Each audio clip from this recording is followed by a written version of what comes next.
Hey Maxime, peux-tu me dire ce que tu es en train de faire? Oui, certainement. Écoute, c'est très naturel comme voix, puis on dirait pas pantoute que je suis tout seul pour faire mon petit montage. Aujourd'hui, les lundis, j'essaie toujours faire une journée bureau pour rattraper mes retards. Donc aujourd'hui, je travaille sur les projets d'immigration. Je suis en train de vérifier le business plan d'une de mes clientes. Donc, la pièce centrale, majeure d'un dossier d'immigration, c'est le business plan fait par des professionnels. Donc, je vais venir reviser ça. Également, ce matin, j'ai eu un meeting avec l'avocat d'immigration pour notre nouveau client. Lui, le projet pour lequel on va démarrer, c'est un paysagiste. Donc, il y a déjà une maison, je crois, dans le secteur de Allendale, en Floride, environ 80 maisons sur le terrain et il va déjà avoir les contrats de coupe de gazon de toute la communauté. Donc, très simple, un beau dossier qu'on va lui faire, un investissement minimum qui va lui permettre de ne pas perdre beaucoup d'argent dans son projet de visa E2. Son investissement va être généralement sur tout ce qui est de l'outillage, son véhicule commercial. Et donc, au lieu de dépenser 100 000 dans des commerces pignon sur rue avec des gros loyers, ce client-là va se retrouver avec un mini loyer seulement pour avoir une adresse commerciale et ben il va être propriétaire de son camion. Deuxième dossier sur lequel que je travaille, la cliente, elle, sont dans l'immobilier. Puis souvent, vous allez entendre dire que non, c'est pas possible de t'en aller sur un visa E2 déménager en Floride avec de l'immobilier. Puis c'est complètement faux. On est capable de créer une société qui va te permettre d'acheter du locatif en Floride ou au Texas. Là, je parle souvent de la Floride parce que c'est là qu'on est localisé, mais n'importe où aux États-Unis, ton visa E2 il est fonctionnel et ton type de business va te permettre d'acheter ensuite de ça, que ce soit du court terme ou du long terme en location avec du Airbnb. Donc ça, c'est un autre type de projet qu'on va mettre en place. Et vendredi passé, si vous regardez mes stories, j'avais une cliente que j'étais en train de closer l'achat, en tout cas la mise en place de son projet, qui s'en allait dans le type de business que je vous explique des fois d'une compagnie de marketing. Donc, officiellement, dans une société de services, je suis capable de demander à mon client d'investir dans son compte de banque commercial un 70 000 US et on va avoir besoin en tout et partout dans son projet d'immigration avec les frais d'avocat payés, notre système et tout pour environ 50 000 US. Donc, j'étais en train la cliente était très intéressée à ce projet-là, étant donné que ça crée immédiatement des ventes, là, un peu complexe le système de marketing que je mets en place, mais ça donne un retour sur investissement beaucoup plus rapide sur notre client et donc l'argent est moins à risque. Et quand j'ai fait mon meeting à cette cliente-là vendredi, elle et sa fille de 17 ans sont vraiment enclins à déménager en Floride ou au Texas. Et vendredi matin, j'ai fait mon meeting avec le conjoint de la dame. Et à ce moment-là, j'ai senti pas une petite résistance d'aller déménager aux États-Unis, parce que clairement, c'est ça qu'il veut, mais j'ai constaté que c'était beaucoup plus gros comme projet de qu'est-ce que le client s'attendait. Donc, il y avait des questions de base, qu'est-ce qu'on va faire avec nos impôts, notre comptabilité, nos permis de conduire, comment ça va fonctionner. Et j'ai senti que le monsieur, le conjoint de la dame, n'était pas prêt à enclencher un projet de visa E2. Donc, normalement, je t'explique c'est quoi le visa E2. La dame était qualifiée financièrement, elle avait de l'argent, elle était intéressée par le projet de marketing, c'était littéralement un go. Et c'est moi-même qui ai mis ça un petit peu sur les freins. J'ai dit, écoute, tu vas t'en aller dans un mise en place d'un projet et un défi qui va être le plus grand défi de ta vie. Vous allez déménager du Québec vers la Floride ou le Texas. Vous devez vendre votre maison au Québec. Il va falloir que vous déménagez vos choses.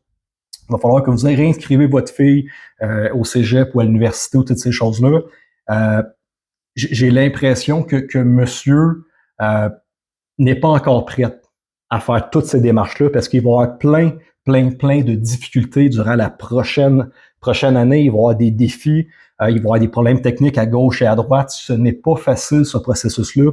Et si vous et votre conjoint ou votre conjointe n'est pas aussi motivé et prêt de faire tous ces sacrifices et tous ces petits combats-là pour changer votre vie, vous en allez vers les États-Unis. Moi, qu'est-ce que j'ai conseillé à la dame? J'ai dit, sincèrement, vous avez besoin d'avoir une bonne discussion avec monsieur, avec votre fille en fin de semaine, parce que si il n'est pas aussi impliqué que vous dans ce projet-là, il ne sera jamais capable de faire preuve ou de combattre tout le processus durant la prochaine année qu'on va faire votre visa E2. Effectivement, ce matin, elle me confirmait, elle m'a dit, Max, elle dit, ton projet, il est très, très intéressant. C'est là-dedans qu'on aimerait ça investir ou en tout cas faire un projet visa E2. Mais malheureusement, mon conjoint n'est pas encore prêt. Et je préfère largement d'avoir ce type de réponse-là d'une client qui est bien avisée que d'entrer quelqu'un dans un processus d'immigration vers les États-Unis, de leur faire investir un 70 000, un 100 000 et tranquillement, pas vite, mais après ça, vous le savez que le déménagement, ton changement de permis de conduire, le déplaquage de tes voitures, réimmatriculer tes voitures, tout ça, ça engendre beaucoup de frais. De louer un appartement ou une maison en Floride, ben, ils peuvent vous demander 1 mois, 2 mois, 3 mois de loyer en garantie. Donc, c'est pas juste l'investissement de 70 000 ou de 100 000 US que vous allez faire dans votre projet E2, ça implique un large inventaire de difficultés, de choses à régler et des dépenses d'argent qu'on n'a pas planifiées malheureusement quand on est rentré dans l'aventure. Donc, j'aime de loin d'avoir bien coaché mes clients et qu'ils ne se retrouvent pas finalement en perte financière ou dans un projet qu'ils ne sont pas capables de terminer parce qu'ils ont mal été coachés à la base. Donc, si vous voulez avoir plus d'informations, si vous voulez déménager vers les États-Unis, on fait des projets clés en main visa E2. Ça veut dire qu'on met en place tout le start-up de votre compagnie, parce que c'est ça que ça prend pour un visa E2. On gère toute la mise en place de votre compagnie, tous les critères que l'USCIS vont demander. Et on travaille toujours en collaboration avec un avocat en immigration qui vous donne tous vos conseils juridiques. Donc, l'avocat va juste confirmer que la mise en place du projet qu'on vous suggère, en ayant parlé avec vous, donc, vous pouvez être paysagiste, vous pouvez travailler dans la construction, vous pouvez être plombier, vous pouvez être électricien, vous pouvez avoir n'importe quel type de métier. On va trouver la meilleure solution qui s'offre à vous dans votre champ de compétences, dans lequel on va faire un budget pour dépenser le moins possible dans le projet pour pas dépenser de l'argent inutilement, alors qu'avec moins, on pourrait peut-être être approuvé pareil par l'USCIS. Et surtout, j'essaie de trouver des projets d'immigration à chacun de mes clients qui vont coûter le moins cher de frais fixes mensuellement. Parce que vous achetez un restaurant, vous tombez avec un loyer de 5, 10, 15 000 par mois sur la tête. Il va falloir que vous soyez ferré pour réussir à survivre financièrement en Floride aux États-Unis. Alors que les projets qu'on va vérifier avec vous, ben, je vais m'arranger au moins qu'une fois que votre investissement minimum pour être accepté au visa E2, ben, ensuite de ça, vous n'avez pas une hémorragie financière qui continue mensuellement. Et ça permet à mes clients d'avoir le temps de faire la transition vers les États-Unis, de commencer à démarrer la business sans qu'il y ait des pertes financières et tranquillement, pas vite, d'acquérir leur clientèle et ensuite de ça, faire de l'argent. Donc, vous communiquez avec notre groupe Goal Elite Group. Je fais tout le temps une consultation de 15 minutes gratuitement avec mes clients et on démarre ça. Vous êtes encadré de A à Z. Un avocat d'immigration est toujours en contact avec vous pendant tout le long du processus. La première chose avant de nous envoyer un dépôt de quel qu'il soit, vous allez avoir parlé avec l'avocat d'immigration pour confirmer que votre projet est fonctionnel, pour confirmer que la planification financière qu'on a faite dans votre projet va fonctionner.